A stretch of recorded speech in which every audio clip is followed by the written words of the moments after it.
Well, I'm very sorry that Gay Nicholson of Sustainable Tompkins can't be here today, but it's going to fall on Adam Flint to talk about what's going on with renewable energy in upstate New York, which he can, will be no problem for him. Adam is the Southern Tier Solar Works Program Manager at the Binghamton Regional Sustainability Coalition, or BRISC. And that's one of many solarized programs we've had here in upstate New York to help bring solar installations at a discount to residential customers. Previously, he led the Southern Tier Green Jobs, Green New York program. He has more than 20 years experience as an educator, including assistant professor of sociology at Hartwick College. Adam co-founded the New York Energy Democracy Alliance and leads the community-owned shared renewables working group. And he works on the New York State energy policy, focusing on REV, or the Reforming Energy Vision, Cuomo's energy reform policy, which is one of the things he's going to talk about today. And he's also a founding member of the Tier Energy Network of the Southern Tier. Adam Flint.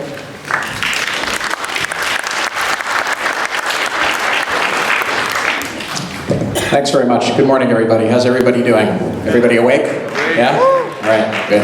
Well, I'm really, really pleased to be here, and I'm so happy that NYPAN chose Binghamton to come, and I'm realizing I'm going to have to get my exercise too. No, oh, you're gonna get your exercise? Okay. I remember when I heard that NYPAN was being put together, and I was like, thank God, because there was so much great momentum from Bernie's campaign. I remember volunteering at the arena, and the advanced people from the campaign were really nervous. They said, oh, well, we heard this is a lot of, very conservative people and so forth. And we packed the place, right? Completely full, completely full. And you're going to get to hear from some of the folks who spoke along with Bernie a little bit later this afternoon. But let's get started. I'm a believer in not increasing the level of bad karma, so when I did this title, I decided to make that last word a little bit different than you might have seen it. Oh, I've done it. I pressed the wrong button. Top right. There we go. Top right. There we go. Okay. All right. So, what I would like to talk about today is largely focused on one organization. Although there's going to be, unfortunately, many acronyms which I will attempt to always explain, so I don't have to throw $1 in the hat. That's what we used to do in some organizations I work with. Talk a little bit about the Energy Democracy Alliance, which is going to have its third birthday on the anniversary of the big climate march in 2014. Who was at that march, by the way? Big New York City climate march? All right, yeah, very exciting. Who's planning on going down to DC on the 29th? I don't know yet. So I'm going to talk about that organization, why we founded it. Talk about the REV, Reforming the Energy Vision. How many people have heard of the REV? Hands? Okay, fair amount. And what the Alliance sees and our allies see as the opportunity, but also some of the threats here. Finally, I'm going to talk a little bit about some things you can do, and those things are mostly out on the tables outside. There's a lot of exciting stuff going on. I'm particularly enthusiastic to be here because I got my start in being concerned with clean energy because I'm from here, and in 2008 I went with Tariff down to Liberty, heard about this thing called fracking. And that kind of ruled our existence at the Binghamton Regional Sustainability Coalition for about 2 years. Got into clean energy development in around 2010, 2011. And of course, the surprise announcement came several years later from the governor saying, we're not going to do this thing here. But then, of course, we discovered that was just one thing. There's all kinds of infrastructure work going on that should not be going on. And I think it's very important that the groups that work on stopping pipelines and bomb trains and groups like ours that work on getting the good stuff rolled out there talk with each other more and strategize together. So let's get started. So a number of us from organizations large, such as Push Buffalo, and small, such as my own, were gathered at a forum the night before we went to the big march the next day, and we all realized we were working on this thing called REV, Reforming the Energy Vision, which seemed like something that could help us deliver a clean energy economy that was democratic, but there were issues. We'll talk about the issues. So we decided we're going to form this thing called the Energy Democracy Alliance. And we started out with about 6 groups. And our goal, as far as that regulation is concerned, we say to make REV real. Renewable, equitable, accountable, and local. I'll talk about what we mean by that as we go. So what are we? We're now a statewide alliance of 22 organizations and growing. Some are large base-building environmental justice organizations in cities. Some are small resource organizations, and everything in between. We are not now focused only on the REV. We are really focused on building an energy democracy movement in this state. We are not alone. We also have an organization that's even larger and more powerful in the state, though younger, called New York Renews. Who's heard of New York Renews in the room? You got a few hands. Excellent. I can certainly talk about them if we have time at the end. We're looking to advance a locally controlled, community-based, shared renewable energy system in New York State. And one of the things that's fun about being part of the EDA is we pretty much do all of it. We work on advocacy to change policy. We shape programs, we implement programs on the ground. And so when we come into the spaces where these things are being discussed, whether it's legislative, whether it's regulatory, whether it's with NYSERDA, we know wherever we speak because we're out here on the ground trying to make stuff work. The other thing that I'm really proud of is we've created a very vibrant and healthy and democratic internal culture within the EDA. Many of you out there have been involved with progressive causes longer than I, but I think we all know that that's not something that we can count on all the time, and it's really fantastic to be a part of this organization. It's one of the best things I've ever been involved in. So why do we care about energy democracy? Well, we have a system right now that is a corporate system, and it has a lot of other issues too. It's dirty, it's dangerous, it's looking to end our species ourselves, which is very intelligent of us. A democratic clean energy economy, as you'll learn, is in fact the only way we're going to make this work. In other words, the corporate controlled version of this, we're not going to be able to scale that, right? So even if you don't believe it's the right thing to do, it's the pragmatic thing to do. And in New York State especially, who's heard of a lot of local governments saying, hey, no solar, we're going to opt out of the tax thing, you heard about that? Yeah. Well, it might have been a nice idea if New York State had recognized that in a home rule state with about 1,000 local authorities able to make permitting decisions, that they might have gotten out in front and engaged with those folks. Now there's other things going on, right? We know in this area there are local authorities that are still bitter about the fracking ban and just sort of looking to get their pound of flesh. But for most authorities across the state, towns, cities, and so forth, that's not what this is necessarily about. They just don't know what's going on, and they don't have the resources to figure it out. And so that's one of the things that we try to do as well. And finally, especially here in the southern tier, ground zero, if it ever comes, the best defense against the dirty fossil economy is a vibrant clean energy economy, the jobs and economic development that creates, removing that economic desperation, which the fossil companies know full well, as we've seen from their internal documents, is a way to get in the door. And also, obviously, we need to be able to generate energy and save energy if we're going to stop using the wrong kind of energy. All right, so REV, what is this thing? Now, in fact, it is now 3 years old, the REV. This is a proceeding that was started in the Public Service Commission, an organization that hitherto has been a very wonky, unknown regulatory body that's very, very important, but that most people don't know much about. Part of the governor's initiative to try and transform New York's energy system, essentially so that all of us, including the utilities, and every user of power in the state would be rewarded in various ways for using less energy and cleaner energy. And that would in turn leverage a lot of investment and create a lot of jobs. Although, as you'll learn, the REV's top line goals don't include issues of economy and employment. The top line goal for renewable electricity, and I hasten to say we're only talking about electricity, which means from greenhouse gas perspective, we're only talking about a fifth of the picture. So just putting that to the side for the moment. 50% renewable electricity by 2030. There's a whole series of programs and incentives and so forth that many of you are no doubt familiar with that are meant to accomplish all of these things. So, reforming the REV. In the interest of time, we're going to go straight from the vision to the reality. Ambitious goals, right? There's been a lot of what one of my favorite installer partners, Dr. Gay Kanoff of ETM Solar, calls happy talk, right? A lot of happy talk, but when you're actually out there, as I am, helping people to go solar in various ways or doing energy efficiency projects, another story emerges. Then we have shared solar, which I'm going to spend a little time talking about. How many people here are familiar with community shared solar? Not a few.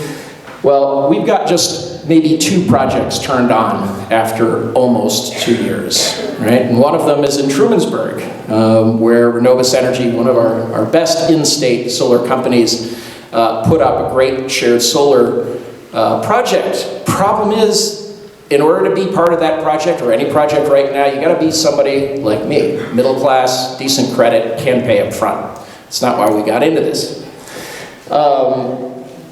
We have still clearly undue influence of the big players that have always influenced this game.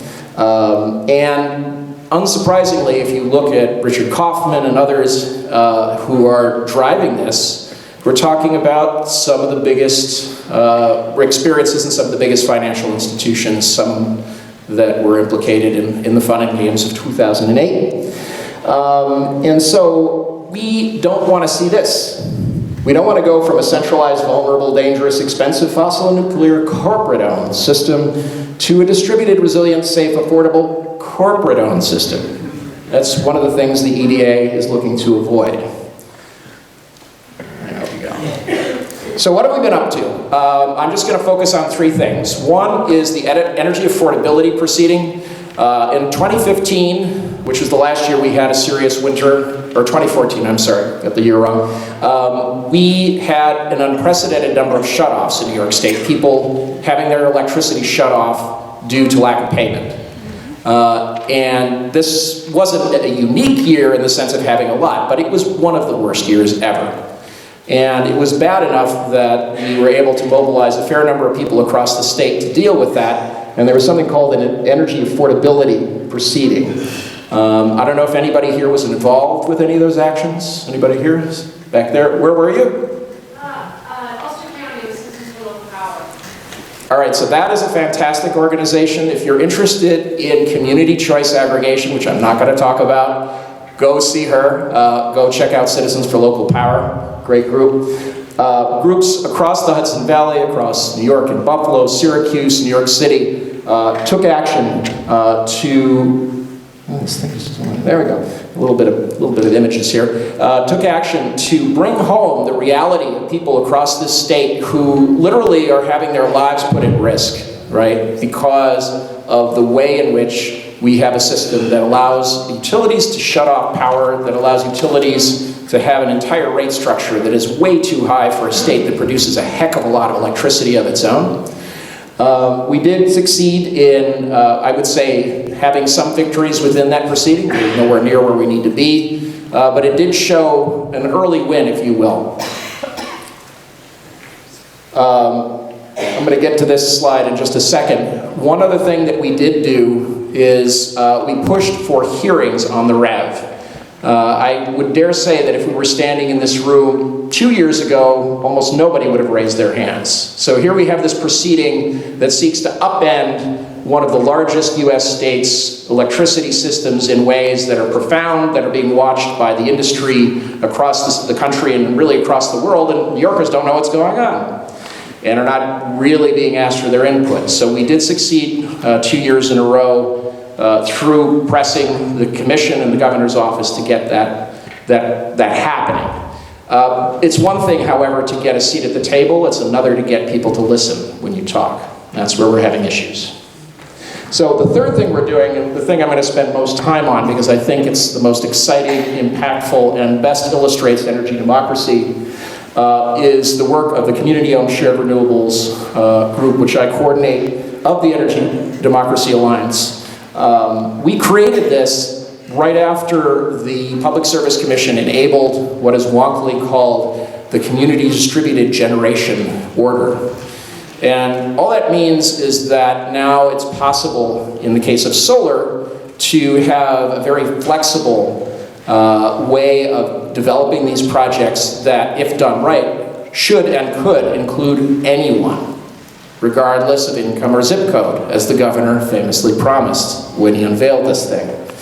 We're a member-based network within the EDA, although we have some non-members as well, of practitioners in the energy field and community organizations.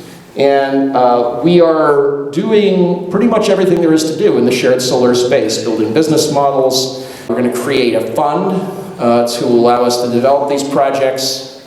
We're working with developers, with finance people, really all of the subject matter experts necessary to actually make real shared community ownership of energy assets.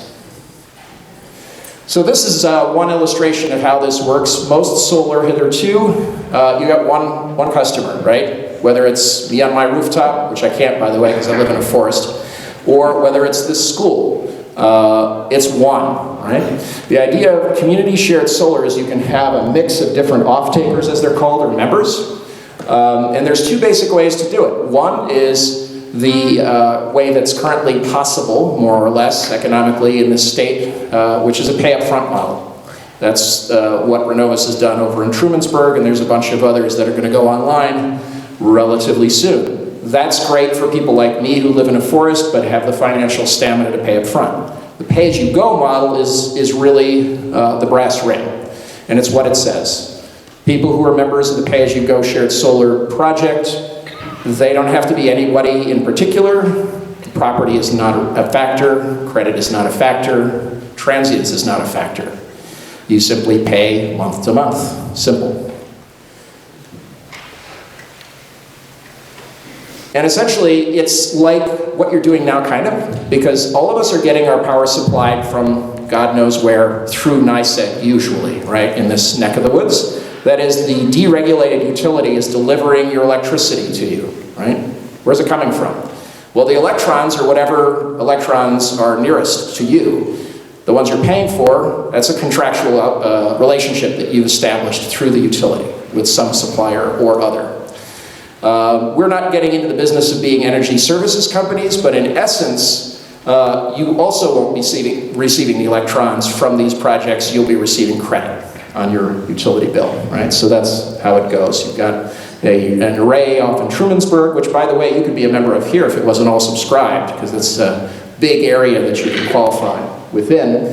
The utility then credits your bill with what you subscribe to. So why did we create this thing? Once we had successfully advocated for the regulation for shared solar, we discovered that's all there was. Right? No funding, no additional incentives, no business models, no guidance, no nothing. So we quickly realized, given the biases of the REV architects, that if we didn't do something like this, we were just going to have a lot of very large solar companies and tax equity finance people owning all of this stuff. So we created this in order to build the knowledge base, build the skill set, and eventually build the projects.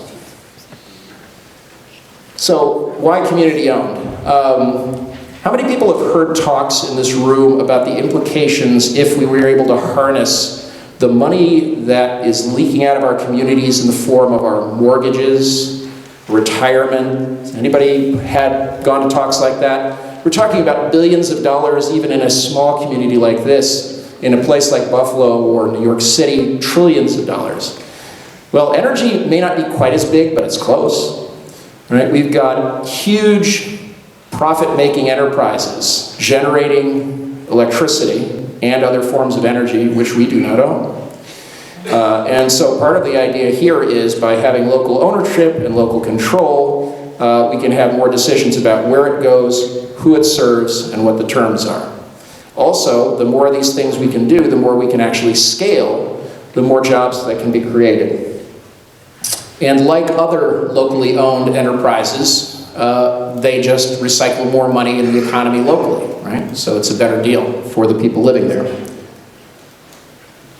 So before I get to talking about the local work, and we're getting towards the end here, I did promise I was going to say something about why a democratic energy system was the one that would scale and not the corporate one. So here's the deal. If you're going to be able to site enough generating projects, solar, wind, geothermal on a larger scale, you're going to have to engage with the people who live in those places, who own that property, the municipalities that make the decisions over permitting. If there's nothing in it or nothing much in it for any of them, why would they ever say yes? They won't. That's what's going on right now. And just because not all states are not home rule states doesn't mean you're not going to run into a fight, as people have with siting large projects or even medium-sized projects. So on that basis alone, scaling is not likely. The other thing I would say is that if you are looking at the kinds of scaling we have to do, and I'll get to those numbers in a little while, we're nowhere near where we need to be with this solely market-based approach. The public sector needs to learn what it means to be a public sector again. And that means that you meet the market where it is, not tell it where it should be. And it's not where it needs to be in order to get where we need to go. So, Southern Tier Solar Works, this is my home program, if you will. We started in 2014, and we started out doing Solarize. I'm not even going to ask because I'm assuming most of you have encountered Solarize. It's basically a marketing program, if you will, to educate people, connect them with competitively selected installers, and make it easy for them to get a free assessment so they know what they're getting into and whether it's going to work for them. So we're launching into our fourth Solarize campaign. I'll mention where in a little bit. We're a program of the Binghamton Regional Sustainability Coalition, and we're not far away. In fact, if you were to jump across Main Street to the First Congregational Church, you would startle the pastor, but you would also end up in our office, that we are very nearby. And we've been around since about 8 years, and this is our largest program. So May 6th, we're going to be launching our final Solarize program. This year we're going to be doing the whole nine, not just small scale, but also commercial scale and shared solar. We've also gotten into something called Property Assessed Clean Energy Financing, which makes it easier for buildings owned by nonprofits and by businesses to finance energy improvements, pay it on the tax bill. Those of you who are in Tompkins County or in Ithaca also have access to this, and there are others in the state, especially in the Hudson Valley. We also do clean energy education and workforce development. And we work with a program out of New York Power Authority called K through Solar to help bring curriculum development training free to school districts here. We're doing that in May. We're mentoring some young people in an entrepreneurial high school called Tiger Ventures.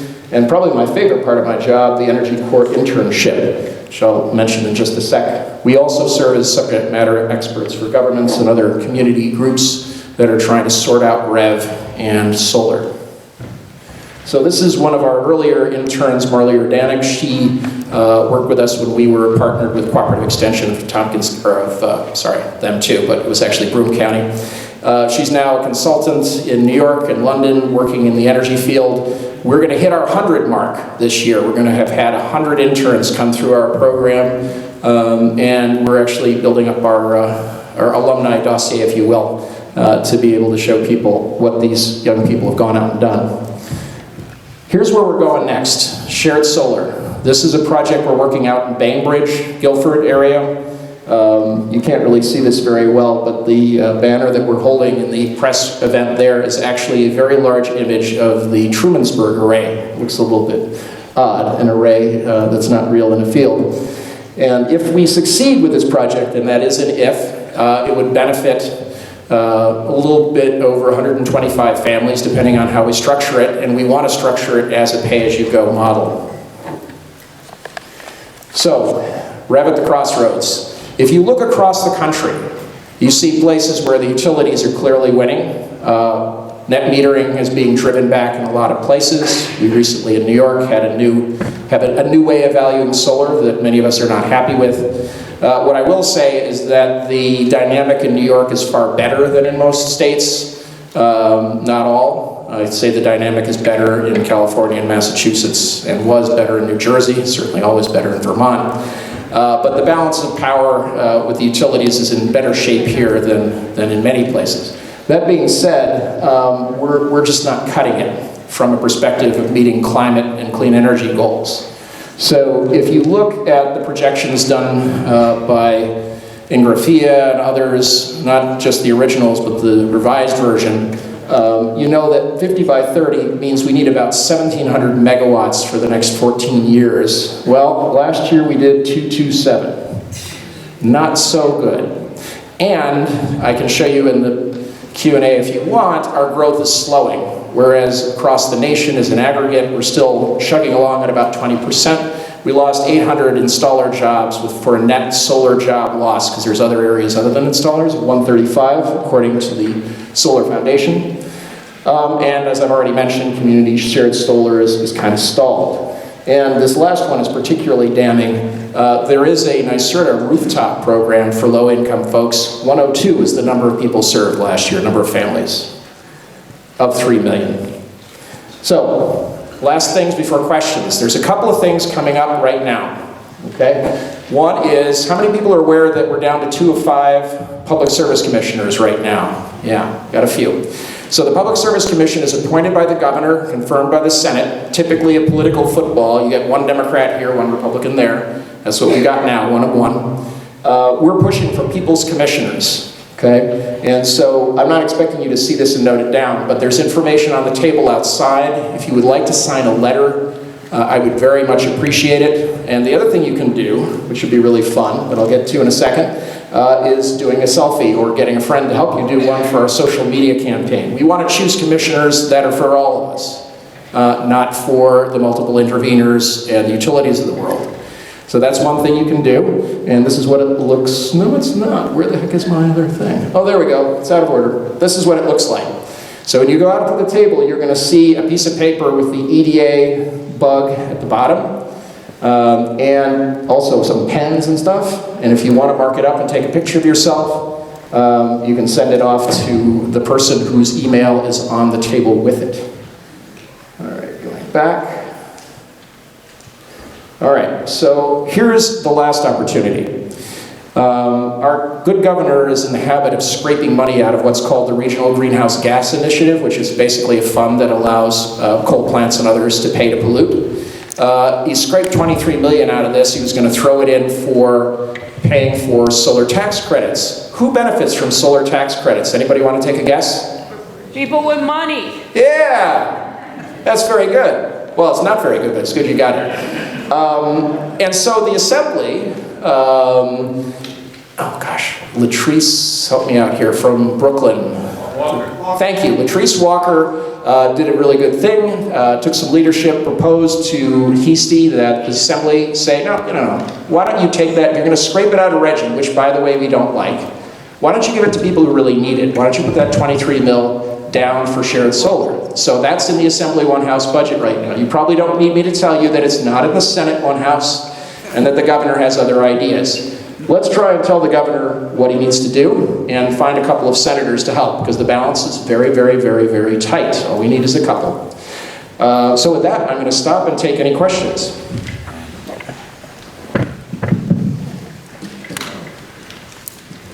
Yes, right down front. I'll try to keep stack. Okay. Yeah, maybe you better do it. You've got the mic. Thank you very much. One thing that I've run into, my big question is, what can be done legislatively to streamline the red tape that is involved in community shared solar, wind power, all of those things that have a lot of home rule hurdles to be implemented, and just too many different question marks. Things like standardized setbacks, how they need to be put in, how you do the environmental impact statements, all this stuff needs to be standardized. Thank you. Yeah, well, if I was able to go in my Wayback Machine, what I would have done is I would have created a set of standards, and before large companies from out of state started raining down substandard leases by robo and getting everybody freaked out, I would have gotten ahead of that, right? There's now materials out there from NYSERDA. There's not a set of standards completely. There are zoning and permitting templates and so forth, but it's very slow going. And frankly, this is getting back to my earlier point. We can make the policy however great it needs to be. And believe me, there's some things as a developer that do need to be done. But at this point, it's a big education and outreach thing. Basically, we have no substitute at this point at all for doing the hard work of making people see the value proposition here. You know, that's just the way it is. If it had not entered in a mode of controversy and conflict, which I don't think it would have done all over the state, maybe here, but I think we could have gotten around it. So I hope I answered your question, sort of. Yeah, a lot of this is very new to me this morning, but I do know that New York has a pretty good history of municipal utilities, and how does that fit in? Yeah, here's another area where I think more thought needed to be given. Municipal utilities and other power users, public sector and large corporate, receive mostly hydropower at low rates. That's where the power actually comes from. Most municipal utilities are not producing their own power. And perversely, because those rates are so low, it becomes pretty well impossible to do solar in those areas, which to me is crazy. Right? You need to develop a mechanism whereby the entire set of rates and tariffs in the state comes down, because there's those who have argued that the way in which our baseline tariffs are calculated are just ridiculous. Again, we produce a lot of power here. We shouldn't be paying so much more than this. But there's not even a conversation that I'm aware of. And it could be that it's happening, but I don't think so. I think I would be aware of it. There's not even a conversation that I'm aware of among the munis or between the state and the munis. They're just out of the calculation entirely. So I think the first step is to have a conversation and see what might actually function. NYPA 2, New York Power Authority, which governs, they own the big hydro facilities in this state. There doesn't seem to be much of a conversation there either. Yes?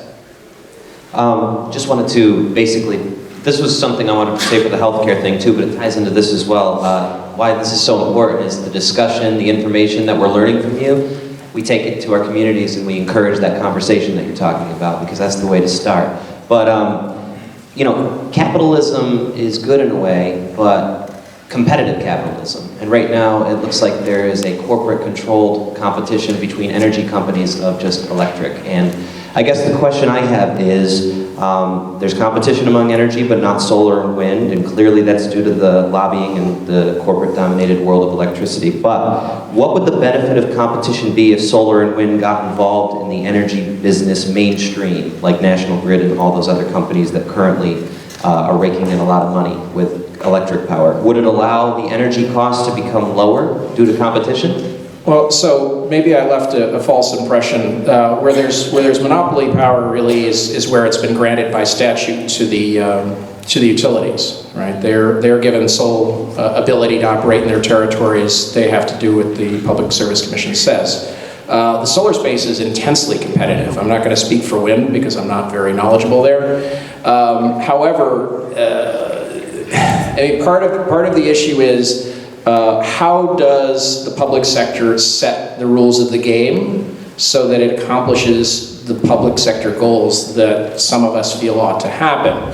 One of those goals that is not in the REV is the goal of employment and economy. For whatever reason, the state has compartmentalized NYSERDA and energy over here and Empire State Development and economy over there. And anybody who reads up on ESD, Empire State Development, knows that they could probably use some help in actually creating some jobs. And I don't mean to be flippant, but I think it's, so there's already a very competitive solar marketplace right now.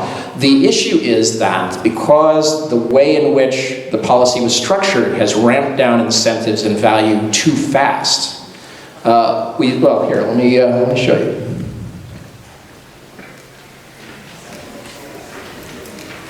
All right. So, New York State solar deployment back in 2012. Well, to start with, the governor released a not factually false release saying 5 years, 800% growth, which is true. But remember, we need to look forward, not backward.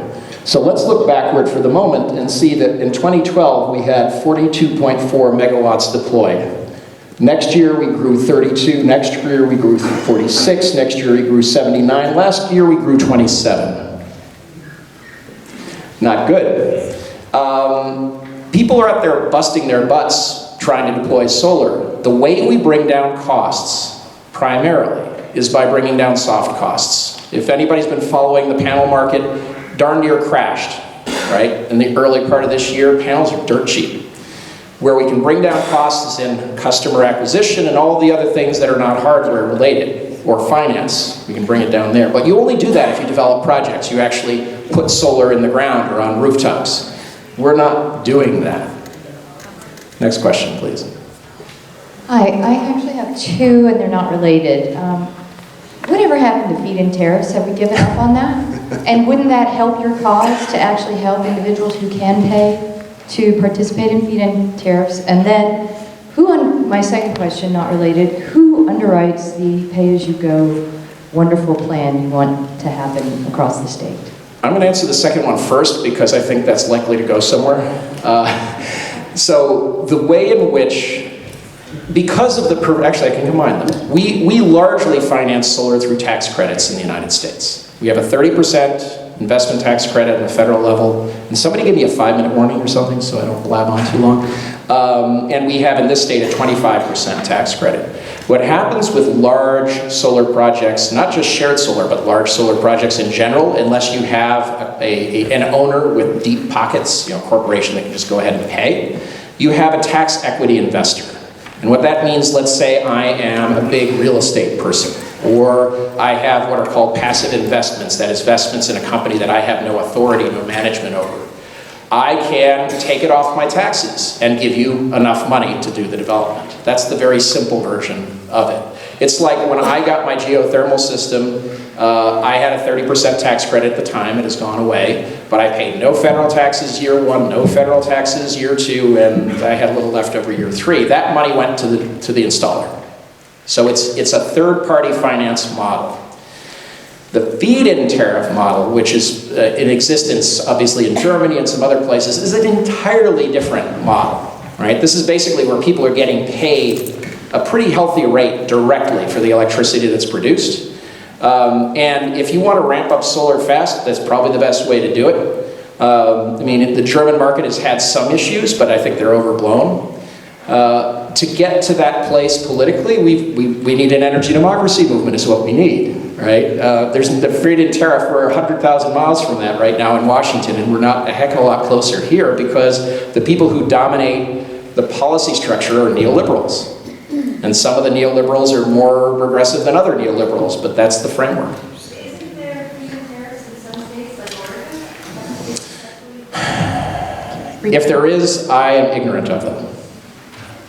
I don't know.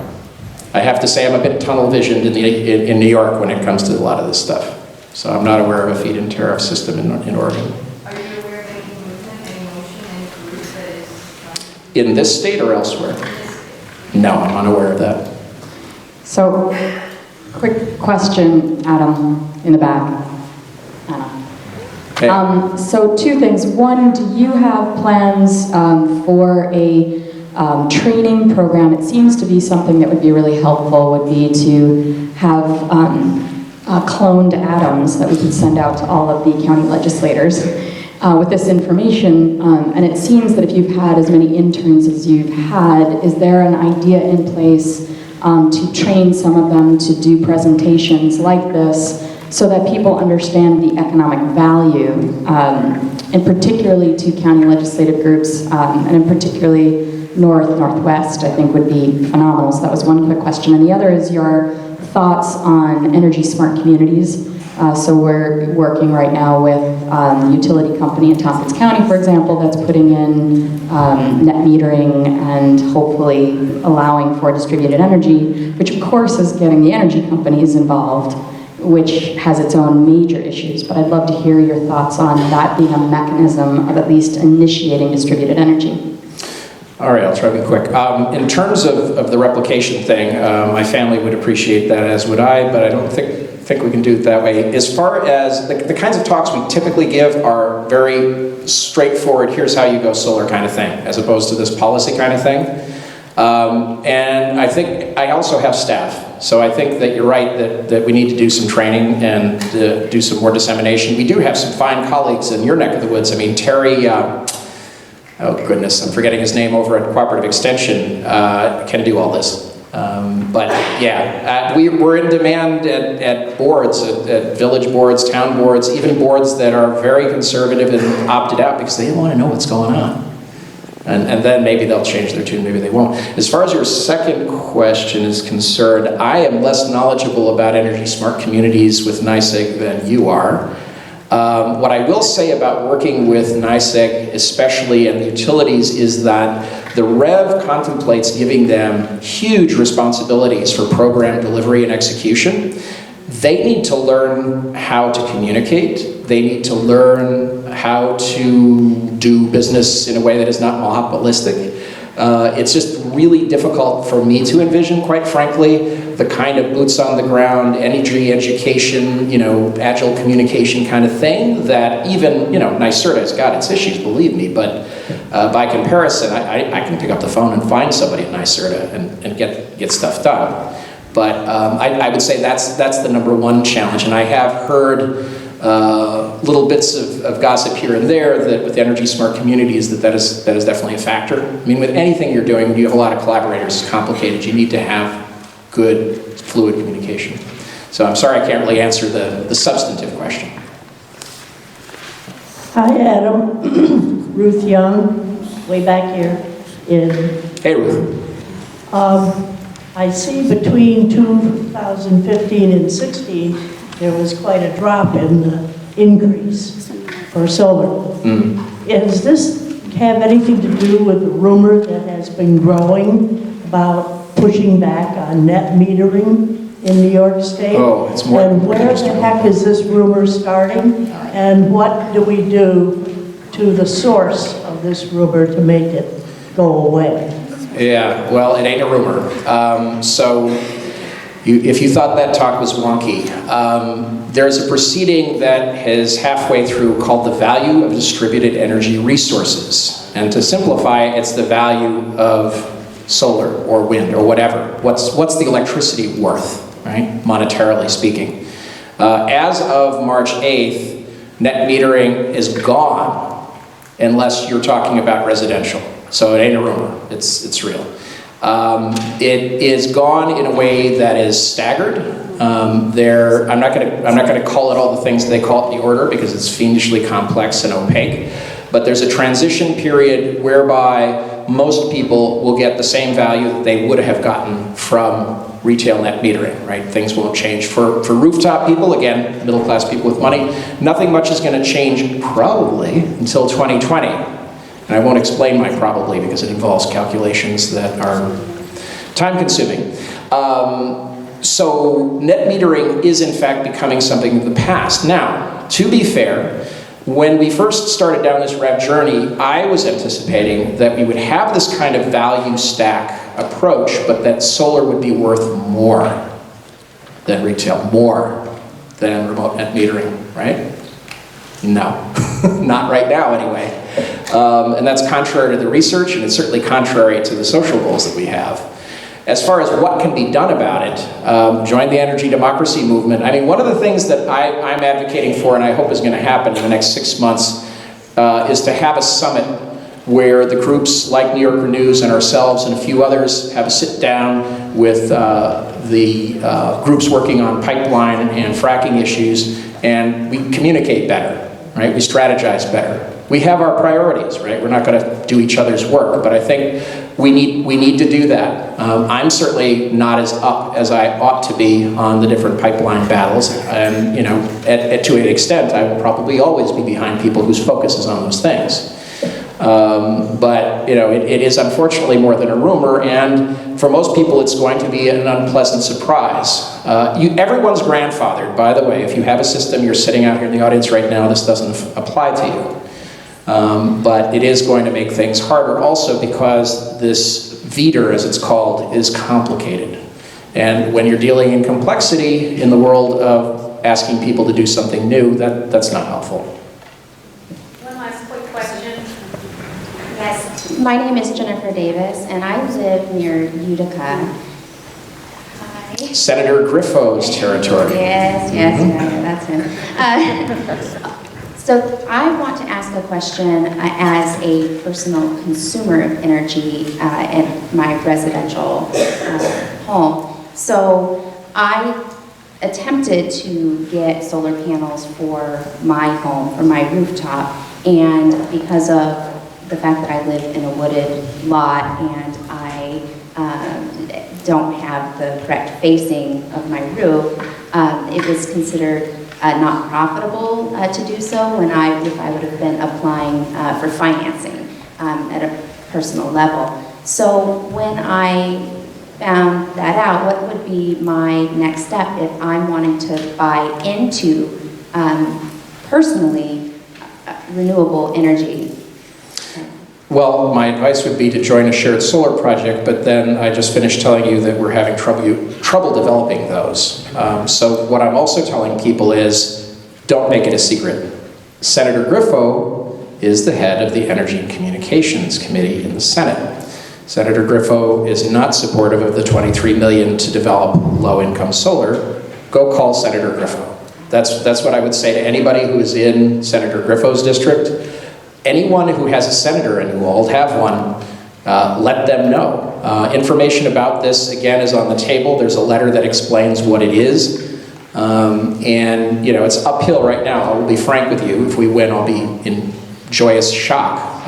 But this is, I think, where we are right now. We spent 3 years as the EDA working on the inside track, trying to make the policies right with the REV, and we're not giving up on that. But I think now we're really turning more of our energies on the outside track, and we need to advocate, we need to press to make sure that people can have access to renewables, regardless of their income or zip code. Any more? Are we done? Jay, are we moving on? We can take another question? I am not going anywhere. I'm going to be here for the duration. And actually, since there seems to be a moment, I will give a plug for something unrelated, which is that a friend of mine has a 4-year-old son with cancer, and they're doing a benefit at the Old Union Hotel. It's a great place. It's not a hotel. It's a bar and restaurant. And it's like a 2-minute drive from here, 10-minute walk. It looks like we have some time for a few more questions. I know there's some people is there someone here who hasn't asked one? Let's go to hear someone ask one again.